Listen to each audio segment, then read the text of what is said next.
Hey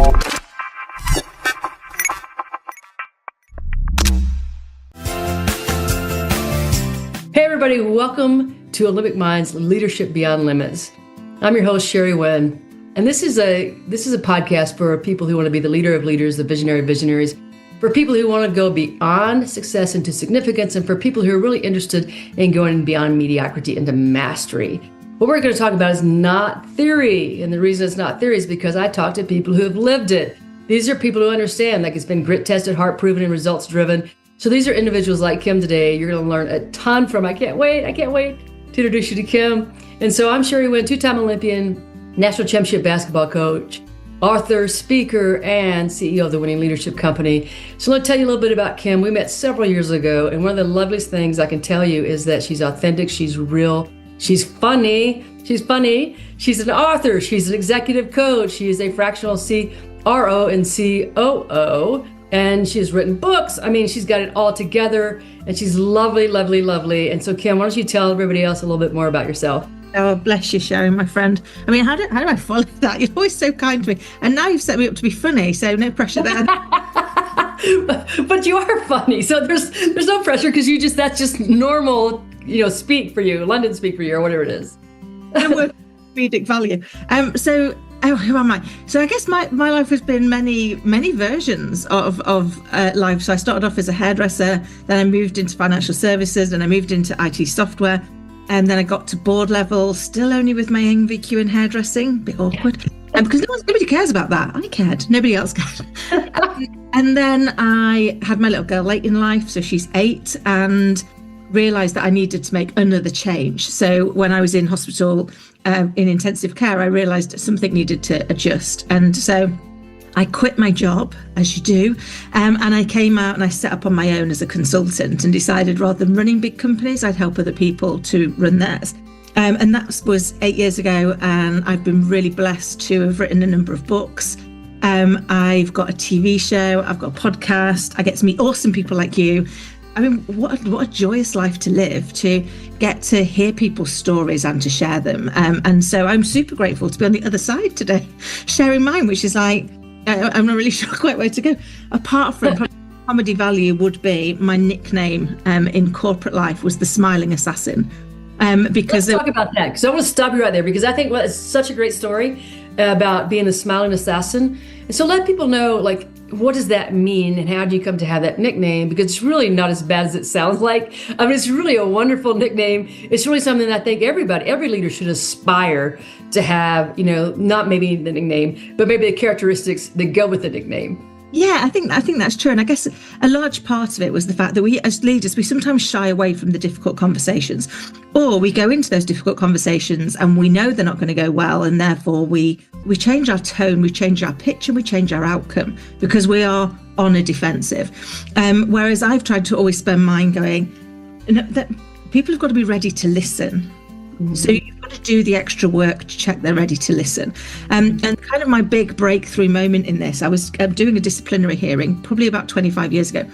And this girl was, she didn't really understand what I was saying to her. She said, I'll just sign it. And I said, well, no, you can't, because you don't understand what it is I need you to do differently. And therefore, in 4 weeks, we're going to be back in here. And in 8 weeks, you're going to have no job. And that doesn't feel fair. And so I tried everything. And then I realised we were having two very different conversations, because I was talking to her about the impact she was having, and she was defending the intention that she had. So we weren't communicating.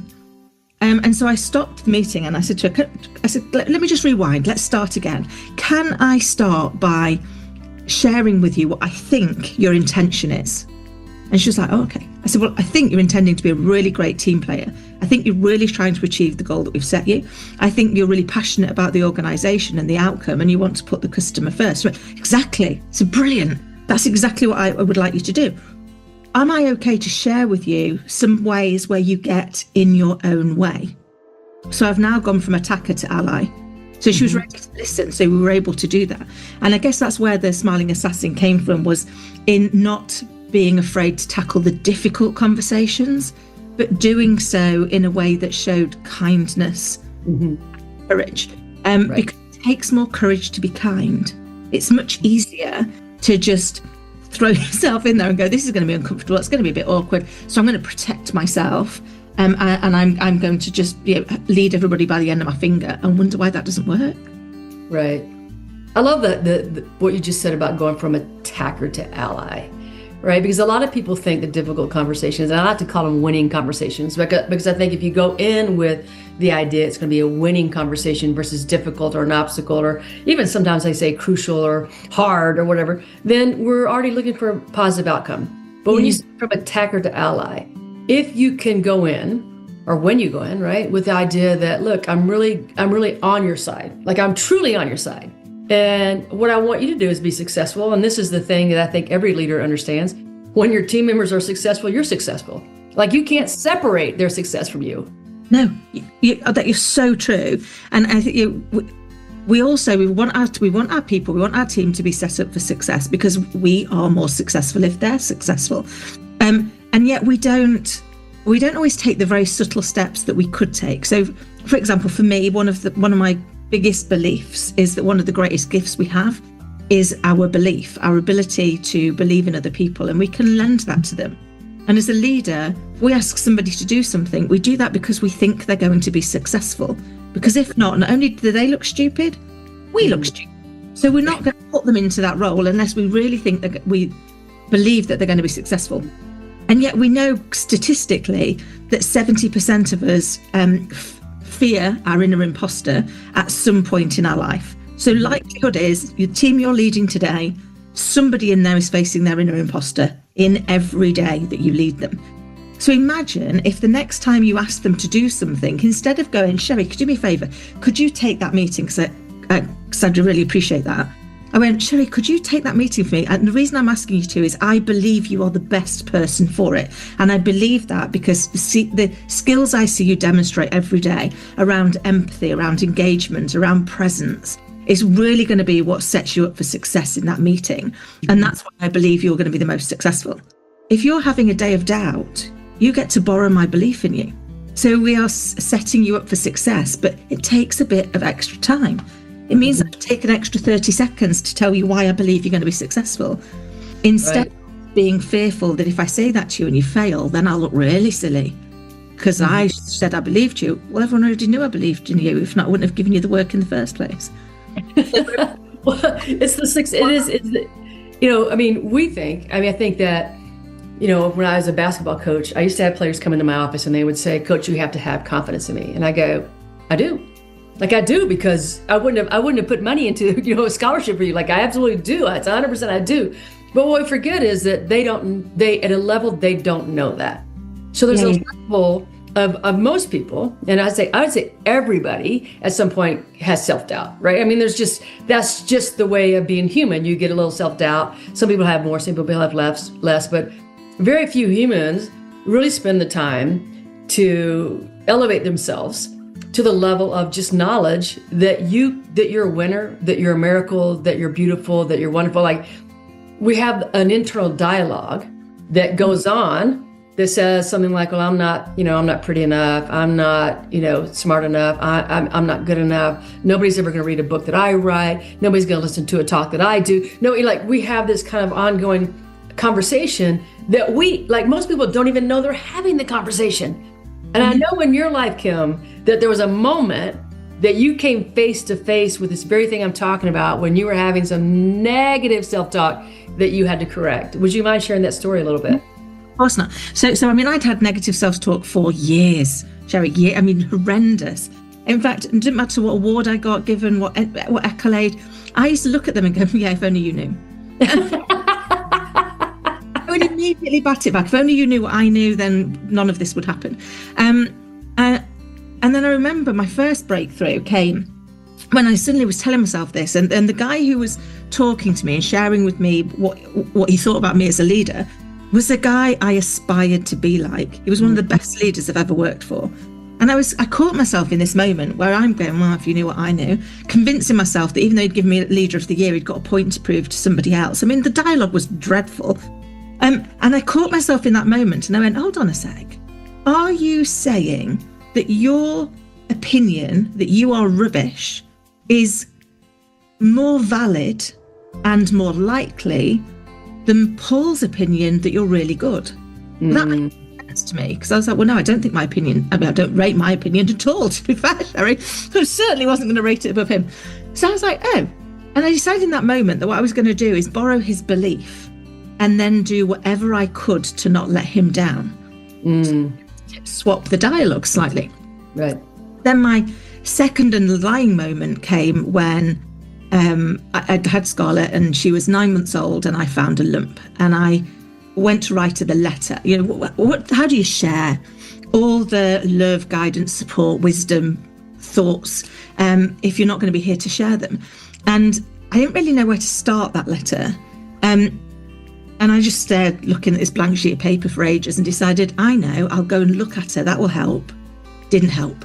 It did not help.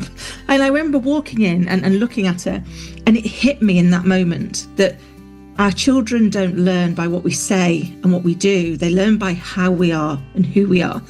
And so I realized that if I didn't go and do the inner work, if I didn't go and understand why was I saying this about myself and what could I do to change it, my legacy would that voice would become the voice in her head. That broke my heart. Because I absolutely was not leaving that as my legacy. And that started me on a 7-year journey of understanding, why do I say that? What evidence is there that the opposite is true? And I use a 3-step framing now, because the one thing that I've learned is you can't trick your brain to not think it. In that moment, no matter how much work you do, there'll be a moment where that inner voice goes, well, there's a chink in the armour. Here I come. I'm in. And it'll be back in there with the I'm not enough. Who's going to listen to what you've got to say? Who's going to read a book you've written? Why is anyone going to put all those things that we tell ourselves? And so what I now do is I say to myself, okay, so I can get it wrong. And the example I'll share is every time I do public speaking, my little voice reminds me that 24 years ago, I stood up and told a room full of a few hundred people that one of the charities we were going to support was Imperial Leather, which is a soap. And I actually meant Imperial Cancer, and it was horrendous. But everybody thought it was part of the speech, and it carried on. And so my little brain will remind me of that and go, even though you've never said anything that stupid again, you could say something that stupid. And so the second thing that I'll do is I'll say, okay, so I can get it wrong. I can royally get it wrong. Are there any occasions where I've got it right? The reason why that question is important is because the subconscious brain is the happiest little help you'll ever have, but it's got one significant flaw. Does not understand the difference between help and harm. So whatever you're telling it, it thinks you want. So if you say, has there ever been an occasion I get this right? It will run back into the library of your brain, and it will find all the times where people stayed behind to talk to you about something that had impacted them when you were speaking, or got in touch with you after reading your book to tell you what it had done for them and how they'd overlooked it. So then I can go, okay, so I can get it wrong, but I can get it right. For me, I use Scarlett, who is my North Star, but for anybody else, pick someone who means the world to you and go, okay, if this were Scarlett, what advice would I give them? Because my advice to her is always, do your best, be kind, and what's the worst that can happen? So if that's the advice I give her, it has to be the advice I take. And that's what got me into things like the TEDx and that, because I was like, well, nobody's going to be interested. And I was like, what would you say to Scarlett? And I'm like, well, I'd say to Scarlett, you've got to give it a try. Get out there, get out there and give it your best shot. So it's like, you can't say it if you're not going to do it. Right. Because I'm a walking legacy to her of how to show up and be in the world. Yeah, that's one of the greatest reasons I think that we can change is because we know that somebody, even if it's not your child, even if you don't have a child, that people are watching you, right? Constantly, whether you know it or not. I just got back from one of my former players was inducted into the Hall of Fame, which is a pretty big deal because not very many people get inducted in the Hall of Fame, right? And I have to remember, like I had 4 players show up and I'm thinking, what were the things I told them? Like, what did I say to these people? But I know that my intention was always, always, always. And so if I can remember, my intention was always good. It was always positive. Even when I showed up and I was a little bit, some of my methods were a little bit questionable, even when I can remember that. I always knew that my intention was really to get the best from them, right? And so if I can stay on the intention part and recognize, look, the rest of it is we're gonna mess up. It's the human experience. Daily, right? I'm going to make a mistake. I might trip over something. I might burn something on the stove. I might spill a coffee on myself. I might step on my dog's foot, dog's tail, whatever. I mean, there's going to be something that we do that's not in alignment with perfection. And the faster, this is one of the things I learned, the faster that we can forgive ourselves, the faster that we can stand in grace, right? The faster we can move forward. So how did you teach yourself grace? How did you learn to stand in grace so that you can move on? What a great question.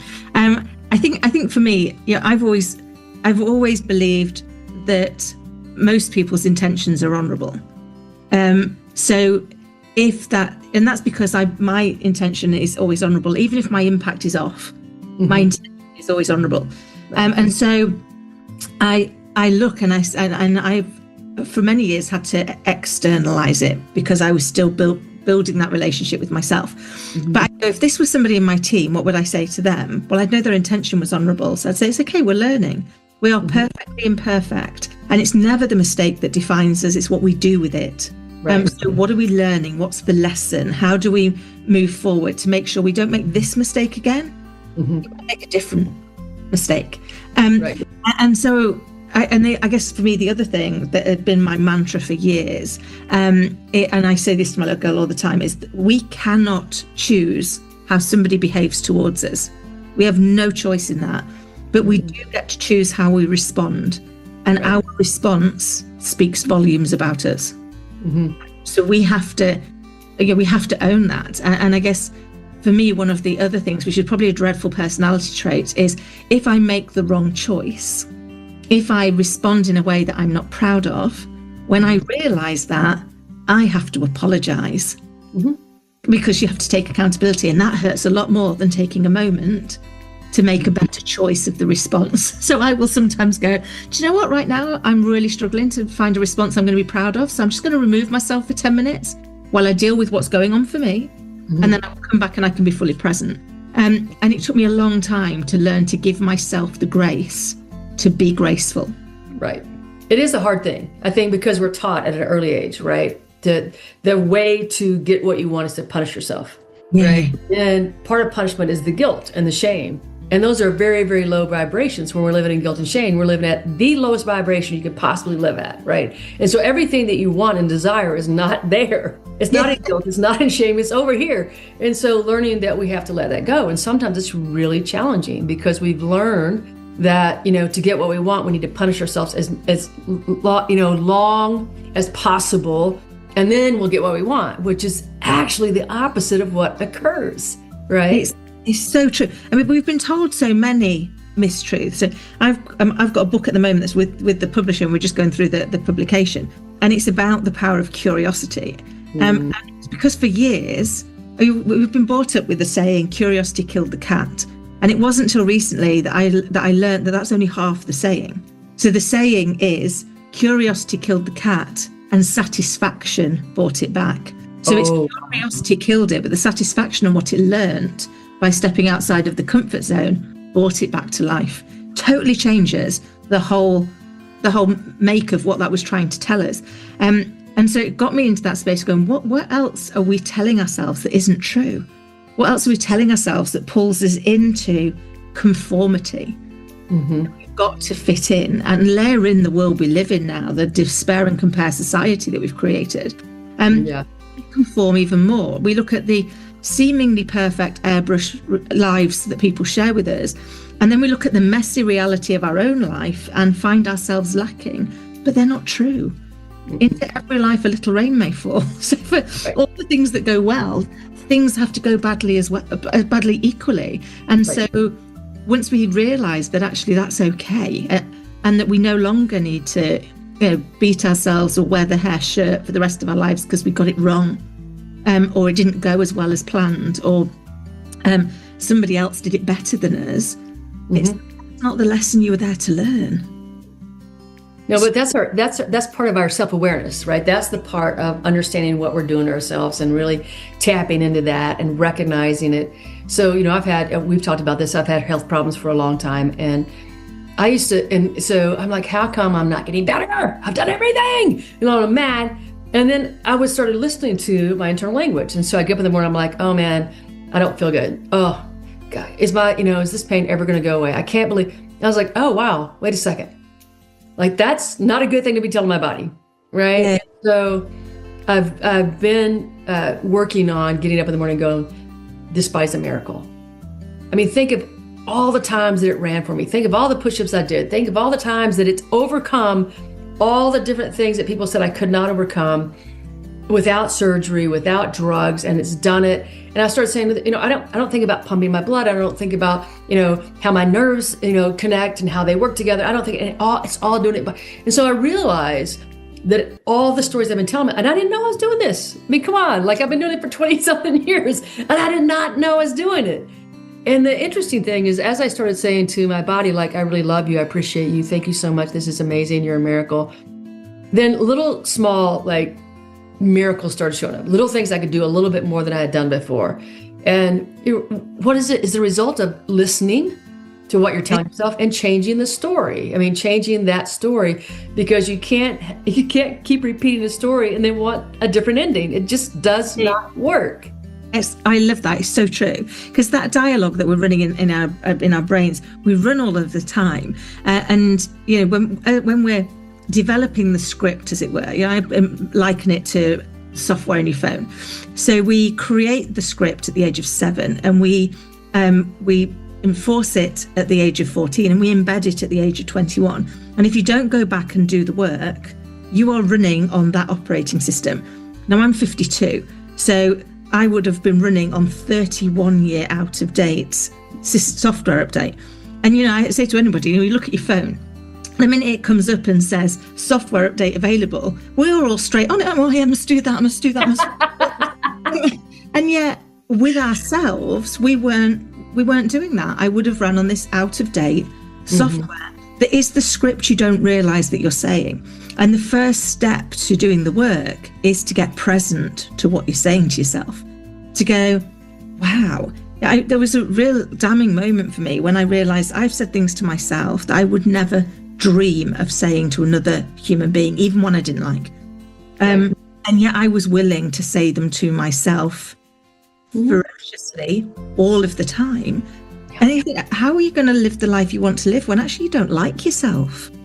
Because for you to talk to yourself in that way, that's not coming from a place of love. Right. And that was a really hard journey back for me to recognise that actually I didn't like myself.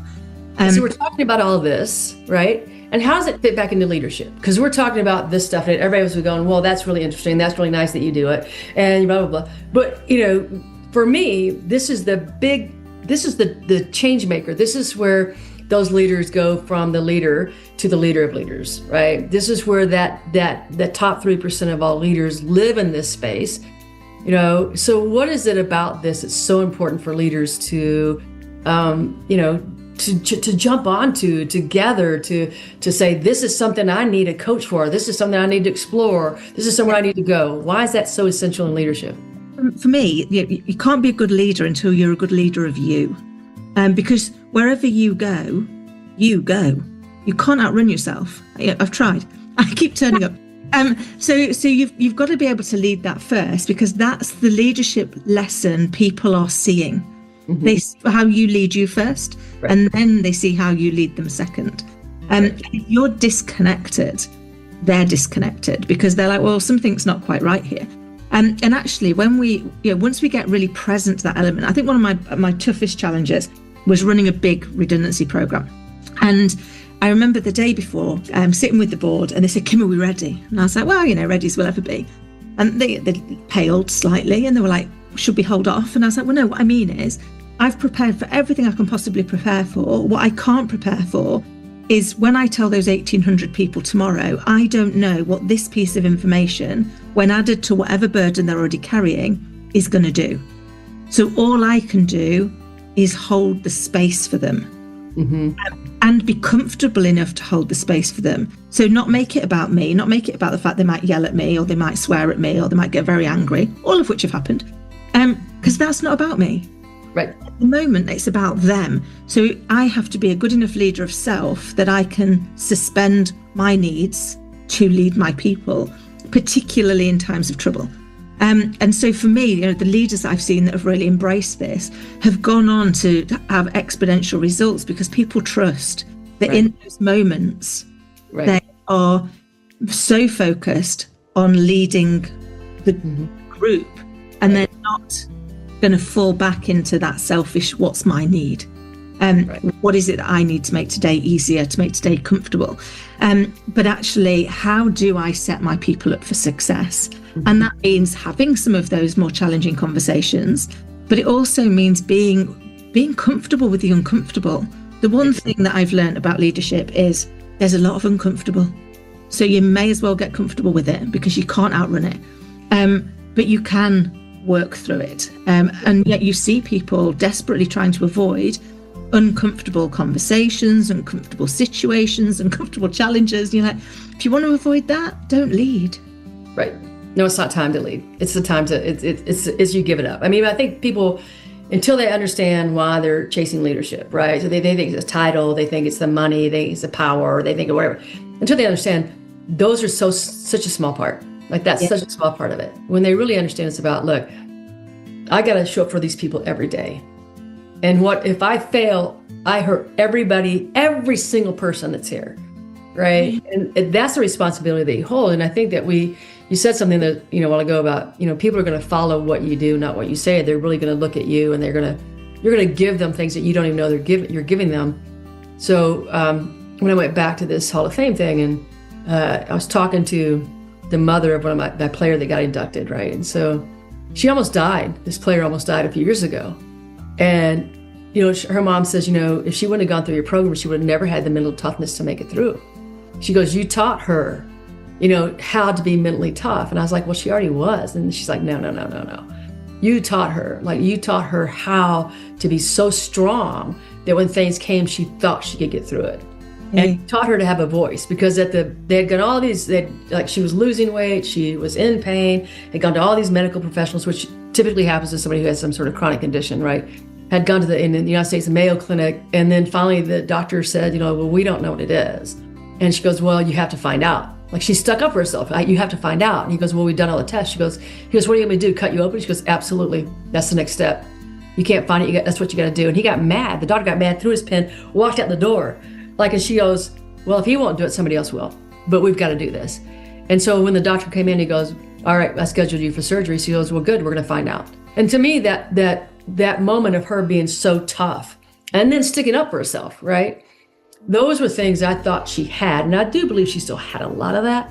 But it's also things that she saw and that were taught, through our program. And when you think about it, it's not just about that career. It's so much deeper.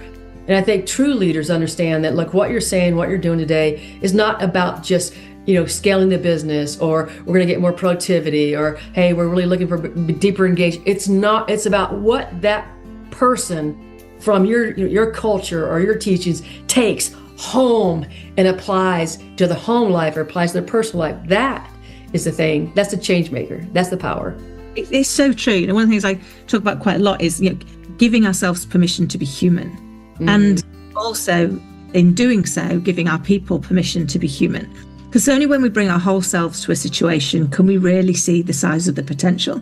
And you only get to do that if you first bring the parts of yourself that perhaps aren't your favorites and say, this is who I am. I've spent years telling everybody that I was the hairdresser on the board first, because it was my greatest fear that they'd find it. So I'll just lay it out there. You now can't use it against me because I've already said. It's awkward. They're going to say put the hairdresser on board. But it's leading with the thing that you saw as your vulnerability, allowed other people to start to view their own vulnerability in that different place. And I think that's where that's where you start to see the real difference. I remember sitting next to a guy a few years ago who was on the phones and in the organisation that I worked for. And at the time I was COO. And I sat down next to him and he went, I can't talk to you. And I was like, why not, Livy? He went, well, yeah, you're really important. And I said to him, I'm not really important. I've got a job to do. If I get it wrong, we've got a problem. You've got a job to do. You get it wrong, we've got a problem. Last time I checked, you cut me, I bleed. Pretty certain I cut you, you bleed. Don't tell HR I threatened to cut you. And you just start laughing at it. You're really normal. I was like, well, we're human first. Yeah, come out of the womb and go, I want to grow up to be somebody on the phones, because what we do is not who we are. Right. Fundamentally, we start with, who is it we want to be? What are the values that we want to live by? What is the impact that we want to make? And then what is the role we can play that does that the most successfully? And those leaders that understand that pull it back to that values, that purpose, that drive, are the ones that go on to have the biggest impacts, to have the greatest growth, because they've become much more about what it is that they serve, rather than how people view them. And for many years, particularly in corporate life, title has been a real challenge for people. They lead with title, whereas I've never once used my title, often to embarrassingly funny stories. Well, I remember bringing him one and saying, I'm Kim, I work in sales. And this guy went, oh, you're going to do the minutes. I was like, can, if you want me to. And then we carried on, and he got to this guy who'd been fawning over for the entire time we'd been there. And Craig said, I'm in sales and I work for Kim. And you saw him falter ever so slightly. It was like, oh, a bit awkward. But it was okay. We'd not got as far as Sean yet. And Sean was the quintessential English banker. I mean, short of putting a bowler hat on his head, he was just what you'd expect if you thought back 25 years ago for English bankers. And he got to him and he was like, and I'm Sean and I also work for Kim. Well, by this point, this guy got no composure whatsoever. And he turned around and he went, why didn't you say something? And I said, oh, I'm sorry. Did you ask me to take the minutes because I'm a girl? And he went very quiet. And I went, I assumed that we take it in turns here and you'll do them next time. He was like, yeah, well, so yes, you will. I'll just move on. I said, but when you find the confidence to lead by the impact you have, instead of leading from title first, right, it changes the game. Absolutely. Well, I think, and this is, I've just been dying to ask this, because it's like you said, you were where you started, right? You started as a beautician or hairdresser. You started as a hairdresser. All right. So from hairdresser, and I'm not saying anything like negative about hairdressers, but certainly it's a different world. It's a different thing that you do, right? How did you get from hairdresser to, like a COO? Like, how did you, like that seems a little bit impossible in my mind. It seems a little bit like far stretched in my mind. So if I'm honest, I will always say this, I had my greatest leadership lesson in hairdressing. So as a hairdresser, I was taught to listen, to understand what the person is trying to achieve, to help them to achieve it, and to have them leave you feeling the very best version of themselves. And that's leadership. If you can understand what it is the person's trying to achieve, you help them to achieve it, and you have them leave you feeling a better version of themselves, then you're a leader. And okay, the journey was a bit different. I ran my own business at 18. At 23, I lost the feeling in my hands and legs. And it took probably about 18 months and lots of tests and lots of other things for them to find out I'd become allergic to perm lotion. And so I could no longer be in the salon. And back then, perms were a big thing. So I got a 6-month temporary contract as a cashier at the bank while I worked out what on earth do you do when your dreams are shattered. And I sold the business to the girl who worked for me, and she still runs it to this day. And then I kind of fell into the world of financial services. And I spent the whole time going, and when they go, well, could you do somebody to do this? I go, I'll give it a go. I'll give it a go. I had no idea how I was doing it. I remember the first ever mortgage application I did, which was before they did the regulation. It was somebody else was supposed to do it, and she panicked and she was like, I can't do it. And I said, well, I can see the customer, it's fine. I've got no issue talking to people. But I so didn't know what I was doing. I made these poor customers sign every single page of a 60-page document because I didn't know where they were supposed to sign. So I made them sign everywhere. I explained the living daylights out of that mortgage, so much so they told all their friends. And they were like, you need to see her because she's so kind. She'll explain it all. She doesn't put it into jargon. So I was so fully booked with other people that only wanted me to do their mortgage that I got promoted. And then before I knew it, I really was going for my first board role. And they used to put you on these future leader courses, and they put you on them. They saw something in you, and then they'd immediately pick up your CV like this and go, where's your degree? Yeah, I don't have one of those. Where are your A-levels? It's like, yeah, I don't have those either. I'm not being funny. You put me on the course. So I'm kind of assuming you saw something in me that maybe doesn't marry up on what's on paper. And if it helps, I can bring you in my MVQ in hairdressing. We can chat through it. And although I used to joke over the years that, you know, that they did put the hairdresser on the board, I ended up interviewing on my podcast a couple of years ago one of the guys who interviewed me, and he said every time you say that it makes me laugh. He said, because we did say that. He said, unanimously everybody knew you were the right person for the job. He said, but the minute we were actually putting it in writing to tell the powers that be that we wanted to offer you it, we were like, are we really putting the hairdresser on the board? He said, kind of had to have that step back moment that went, really are we going to be the ones that makes that career move? And I said, but it was about those elements of going, play to the strengths, you know, play to the fact that actually at our base every human being wants to be listened to, they want to be understood, and they want to be respected. Right. And we can do that for them. Doesn't mean to say we never disagree, but we never disrespect. And when you pull yourself into that space, you're the person that they want to take into meetings, because you're going to have the difficult conversation that they don't want to have, and you're going to make people enjoy it. Yeah. You're going to make the people enjoy it. The silent assassin. You're going to make people enjoy it. He used to say to me, he said, I don't know how you do it.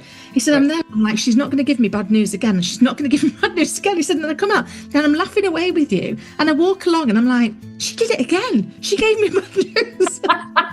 She told me something I didn't want to hear. Or she said, or she got me to agree to something. That used to be one of my favourites. So again, people want to see you be human. So I used to encourage the leaders to be willing to make a bit more fun of themselves in the most appropriate way. So I remember launching this, it was a recognition scheme, and it was called STARS, so Special Thanks and Recognition. And over here at the time, we had a very old program called Stars in Their Eyes, where you'd turn up and you'd pretend to be an actual star, and you'd sing a song badly. So I was like, wouldn't it be great if all of the C-suite leaders got dressed up as stars from the past to be the launch of this thing? And we had this guy, Craig, lovely guy, sadly no longer with us, stoic Yorkshireman. And they were all there dead smug. And they were like, well, if you get Craig to agree, then we'll all do it. Thinking he's gonna like go, no way. I was like, all right then. So off I tootled, caught him on the stairs on the way back from the canteen. And by the time we got to his desk, not only had he agreed, we'd picked Abba and we'd got the rest of his group for him. And they were like, but we were relying on you. And he was like, yeah, but you sent her. I don't know how she does it. So I'm there saying to myself, and the answer is no, and the answer is no, and the answer is no. He said, and then I go, yes, of course, let's do that. He said, and I'm like, but the answer was no. He said, but you make such good sense. And I said, but that's the thing. You want to meet people where they are, and then they will do the rest of the work for you. You know, gone into businesses for years doing transformational change. I used to joke before I found my self-confidence. I used to say that I made my career on asking the dumb girl questions. And actually, I now realise I made my career asking the curious questions. Yeah, the number one question I suggest any leader asks is go and ask your people at the front line, what is this daftest thing, the stupidest, dumbest thing we make you do every day? Mm-hmm. Because I guarantee they think you know what it is. Yeah, no. I also guarantee you don't. And when they tell you that, you are going to fix things and you are going to create a culture where they bring to you all the other ways where you get in your own way. Well, and I think that we spend too much time, you know, a lot of people have too much time defending something that you're doing rather than changing it so it works better. And I think that comes back down to that self-awareness, that, you know, that lifelong growth mentality. I call it the Olympic level mindset. You can call it the hairdresser mindset. we can do whatever we want to. But it's really about, you know, I think you can't get there. I think people are too busy defending when they haven't got that confidence behind them. And so once you have the confidence behind yourself, you don't have to defend anything anymore. It's such a relief that you no longer have to defend. You could just say, yeah, that sounds good. Or yeah, I made that mistake. Or yeah, I wish I would have done that better, or whatever. You know, you could just stand up to it. Yeah, that didn't go to plan. And you know, the one piece that, you know, I share this with Scarlett all of the time. You have survived 100% of the shots life's thrown at you. That's one hell of a batting average. So believe in yourself, because the evidence says that you'll get through this too. Right. What a beautiful thing. What a beautiful thing. I knew that you were going to be fun. I knew that you were going to make me laugh, which you did. I knew that the people who listen to this are going to laugh, because you just have that incredible way of bringing forth information to have people hear it in a way that doesn't test your confidence. You're not like, no. You're just like, oh, that might work. I mean, the way that you say it allows people to think that way. So Kim, if there's something a question I haven't asked you that you'd like to answer, or if you have something that you really want to share that we haven't shared, what would that be? I guess if I could be really self-indulgent, I have a quote that I wrote for my little girl, but I share it all the time. And I share it because I believe it to be true of everybody. And yet not everyone's been given the gift of hearing it. And so if I could, I would invite the listeners to take heed of the following, which is to be curious, to dream big, to be kind, and take action, because you are proof that miracles happen. I love that. I love the word miracle. I think I used to not believe in that word, Kim. And then one of the things I did is I set about every single day I'd write down a miracle. So a miracle I had experienced, or a miracle that somebody that I knew had experienced. And then I found myself saying things, oh my gosh, that was a miracle. Like I just, the other day I was driving from Los Angeles to Bakersfield, California, and there's all kind, traffic and whatever. And all of a sudden, there's this massive piece of metal in the road. Wow. Right? And I'm going like 70 miles an hour, and I just saw it fast enough that I could avoid it. And I thought, that's a miracle. That could have turned out really badly, right? I mean, the lane next to me was clear for whatever reason. And it wasn't something you could see because, there was cars and stuff in front of me, and I really didn't see people like dodging off of it either. It was just bam. I thought that's a miracle. But when you live your life looking for them, you're going to find them. Isn't that true? It's so true. Yeah, and I drum that into my little girl all the time. I said, what we look for, we find. So if we want to look for people getting things wrong, we will find it. I've got a friend, pity loves a party. I don't want to join your pity parties. You track on over there. I'm going to be over here. I'm going to look for the positive, because there is always a positive. And if life's taught me anything, and I often do joke, if I were to write my memoirs, it would be 3 divorces, a stalker, an evil inner critic. And I have thrown in, for good measure, 2 car accidents, 3 life-threatening illnesses, and a miscarriage. So there's been plenty of opportunity to see things as a negative. I said, but actually, I also look at all the blessings, all the amazing things. And in every one of those experiences, I learned something. So everything in life is a lesson, a blessing, or both. And so I invite myself and anybody else that when you're not feeling blessed, look for the lesson, because the blessing is wrapped up right inside. I love that. That's so wonderful. So Kim, why don't you tell people how they can find you? Tell them a little bit about your books, or what you do, so they know. Like after you listen to, look, we do almost the same thing. I don't do any of the like numbers and that. I'm not a fractional CRO or COO, but I want people to know, like, you exist, you're out there, you're wonderful in what you do. I would hire you in a second if I had a business. And so let people know what you do and how they can reach you. Oh, bless you, my love. So you can get me pretty much anywhere on social media as Kim Randall or Kim 10. My podcast and my business platform is AuthenticAchievements.com. And my books, of which I've got 2 currently with publishers, one of which is called The Curious Leader. And that should be out later on this year. And the second one is a real personal one. So I wrote a book for my little girl. And I wrote it in May of this year as we were facing the first anniversary of my dad's death. I wrote it to help her to deal with grief and trauma, and it was only ever meant to be for her. And then her counsellor told me that it needed to go to a publisher, and so I sent it, and I got 3 publishing contracts, and we ended up signing with one, and it launches on the 5th of December. And the reason I'm most proud of that is it's a story about my little girl. And she's the bravest little soul and has had to go through so much in her life already. The fact that she can turn her story into something that can help other children facing similar and know that there is a way through, it is a miracle I can't stop thanking God that we are part of. So watch this space for that as well.